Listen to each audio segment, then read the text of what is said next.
السلام علیکم every one, آپ سبھی کا خیر مقدم کرتے ہیں اپنے یوٹیوب چینل ہندوستانی ایجوکیشن میں۔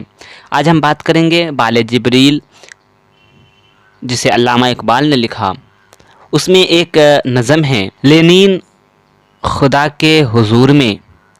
تو سوال یہ ہے کہ اقبال کی نظم لینین خدا کے حضور میں کا فنی جائزہ لیجیے۔ تو اس کا جواب کیا لکھا ہوا ہے وہ دیکھتے ہیں۔ اگر آپ ہمارے چینل پہ نئے ہیں تو چینل کو سبسکرائب کر لیجئے گا اور لیٹسٹ اپڈیٹ کے لیے بیل آئیکن دبانا نہ بھولیے گا۔ تو یہ جو میں بتانے جا رہا ہوں یہ LNMU اور بہار یونیورسٹی دونوں چھاتروں کے لیے ہیں، اور اگر آپ لوگوں کو لگتا ہے کہ میرے سلیبس میں بال جبریل دیا ہے تو آپ لوگ بھی دیکھ سکتے ہو، جس کا الگ الگ یونیورسٹی ہے۔ تو آئیے میں دیکھتا ہوں اس کا جواب کیا لکھا ہوا ہے۔ تو جواب دیا ہے کہ اقبال کی نظم لینین خدا کے حضور میں ان کی تصویرات اور روز تخیل کا عمدہ نمونہ ہے۔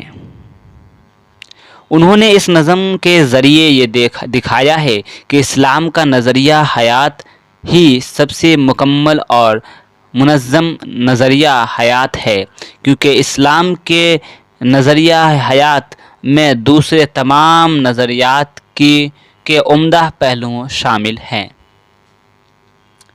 لینین روس کا پہلا صدر اور اشتراکیٹ کا زیر بردست حامی تھا۔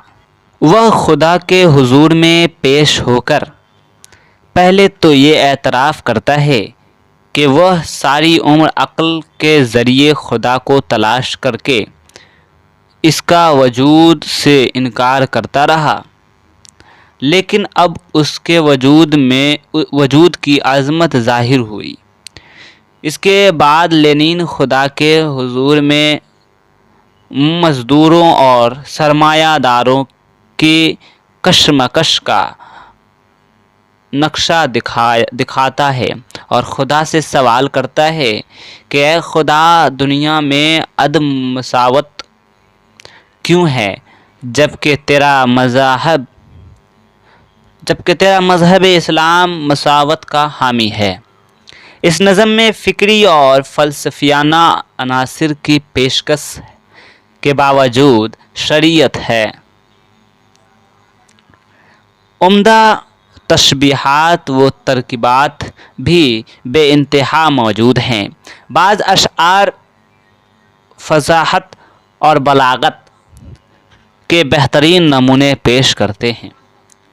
تو اس ویڈیو میں بس اتنا ہی۔ دیکھتے رہیے ہندوستانی ایجوکیشن۔ ملتے ہیں اگلے ویڈیو میں، تب تک کے لیے اللہ حافظ۔